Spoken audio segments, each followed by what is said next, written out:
जो भी व्यक्ति श्रद्धा और विश्वास से नमन कर अपने पितरों को, अपने पूर्वजों को सर्वपितृ अमावस्या के दिन विदा करता है, उसके पितर देव उसके घर परिवार में खुशियां भर देते हैं। जिस घर के पितर प्रसन्न रहते हैं, पुत्र प्राप्ति और मांगलिक कार्य भी उन्हीं के घर में बिना किसी बाधा के हो जाते हैं। आज की इस वीडियो में आप जानेंगे सर्वपितृ अमावस्या की पूजा विधि, शुभ मुहूर्त और व्रत कथा के बारे में। सर्वपितृ अमावस्या के दिन पितरों के निमित्त तर्पण के लिए शुद्ध सात्विक भोजन बनाया जाता है। फिर दोपहर के समय उनका श्राद्ध किया जाता है। अमावस्या के दिन उन पितरों का श्राद्ध किया जाता है जिनकी मृत्यु की तिथि ज्ञात न हो। वैसे तो श्राद्ध पक्ष के सभी 16 दिन श्राद्ध तर्पण कार्य आप कर सकते हैं, पितरों के निमित्त दान तर्पण आदि कार्य आप कर सकते हैं, लेकिन किसी कारण से इन 16 दिनों में यदि आप विधिवत श्राद्ध ना कर पाए हो, कोई कमी रह गई हो, तो ऐसे में सर्वपितृ अमावस्या के दिन विधि विधान से अपने पितरों का श्राद्ध, पिंडदान आदि कार्य किए जा सकते हैं। श्राद्ध करने वाले हर व्यक्ति को सर्वपितृ अमावस्या के दिन कुछ काम जरूर करने चाहिए। अमावस्या की शाम को सरसों के तेल के 4 दीपक जलाने चाहिए, जिनमें से एक दीपक घर की चौखट पर रखना चाहिए, एक छत पर दक्षिण दिशा की तरफ दीपक का मुंह होना चाहिए, दूसरा पीपल के वृक्ष की जड़ में, एक दीपक अगर आसपास कोई मंदिर हो तो वहां पर आप जला सकते हैं, नहीं तो किसी भी चौराहे पर या सुनसान अंधेरी जगह पर आप जला सकते हैं। शाम के समय एक लोटे में जल रखना चाहिए। अब अपने पितरों को याद करके उनसे प्रार्थना करनी चाहिए कि हे पितृदेव, अब पितृपक्ष समाप्त हो गया है, इसलिए आप परिवार के सभी सदस्यों को आशीर्वाद देकर वापस अपने लोक में खुशी खुशी चले जाइए। ऐसा करने के बाद जल से भरा हुआ लोटा और एक दीपक जो आपको पीपल के पेड़ की जड़ में जलाना है, उसे लेकर आप आसपास जो भी मंदिर है वहां पर जाएं। वहां भगवान विष्णु का और सभी पितरों का ध्यान करके पेड़ के नीचे दीपक रखें, पेड़ की जड़ में जल अर्पित करें और पितरों के आशीर्वाद की कामना करें। पितरों से श्राद्ध के दिनों में हुई भूल चूक के लिए भी क्षमा याचना करें। ध्यान रहे कि पितृ विसर्जन की विधि के दौरान आपको किसी से भी बात नहीं करनी है। ये सारा काम मौन रहकर ही करना चाहिए, क्योंकि इस बार अमावस्या रविवार के दिन है और मान्यताओं के अनुसार रविवार के दिन पीपल के वृक्ष की जड़ में जल अर्पित नहीं किया जाता है, लेकिन दीपक आप सुबह और शाम जला सकते हैं। तो ऐसे में जो जल आप घर से लेकर आए हैं उसे आप आसपास किसी भी वृक्ष के नीचे डाल दीजिए, या फिर आप अपने घर के बाहर की तरफ ही आसपास यदि गमले हों, क्यारी हो, तो वहां पर भी इस जल का विसर्जन कर सकते हैं। सर्वपितृ अमावस्या के दिन पंचबली भोग जरूर निकालें।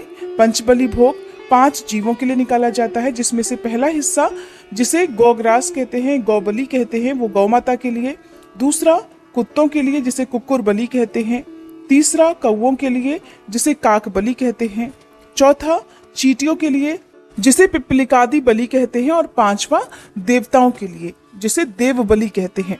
तो बाकी 4 जीवों के लिए जो आप उनका ग्रास निकालेंगे, उनका हिस्सा निकालेंगे, वो तो आप उन्हें दे सकते हैं, लेकिन देवताओं के लिए निकाला गया जो हिस्सा है भोजन का, वो आपको जल में प्रवाहित कर देना चाहिए। आज के दिन आप चींटियों को आटा और शक्कर मिलाकर डाल सकते हैं। कौवों के लिए भोजन पानी जो भी आपने पितरों के लिए बनाया है वो उन्हें अर्पित कर सकते हैं। गौ माता को कोई भी फल, हरा चारा, पालक या फिर गुड़ और रोटी खिला सकते हैं। अमावस्या के दिन पितरों के निमित्त श्राद्ध, दान, तर्पण आदि कार्य करने का सबसे उत्तम समय माना जाता है कुतप काल का समय, जो कि हमेशा सुबह 11:30 बजे से लेकर 2:30 बजे के बीच में रहता है। तो आप श्राद्ध पक्ष के दिनों में इस समय में अपने पितरों के निमित्त जो भी कार्य है वो आप कर सकते हैं।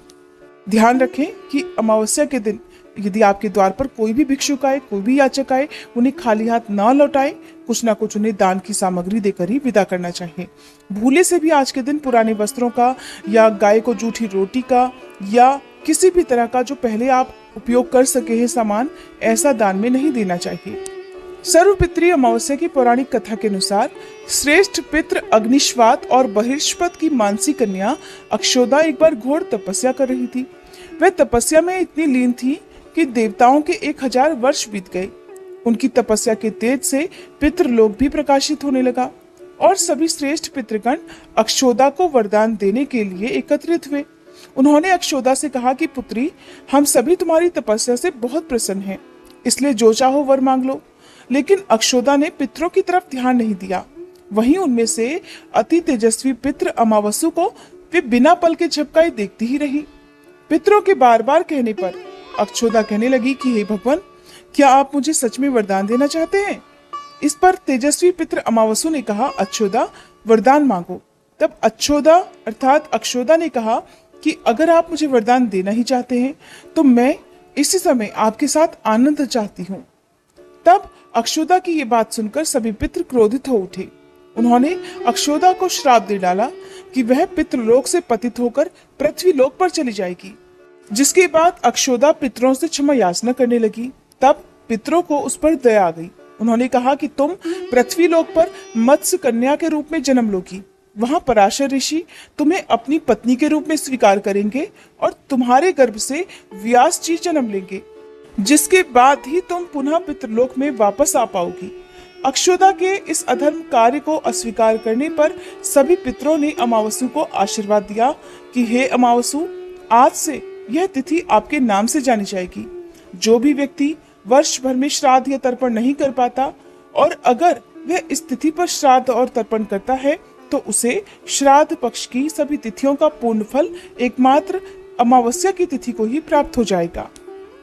पितृ विसर्जन अमावस्या के दिन ब्राह्मणों को भोजन कराने और दान देने आदि से पितृजन तृप्त होते हैं और फिर जाते समय अपने परिवारजनों को भरपूर आशीर्वाद देकर जाते हैं, जिससे परिवार में सुख समृद्धि की वृद्धि होती है।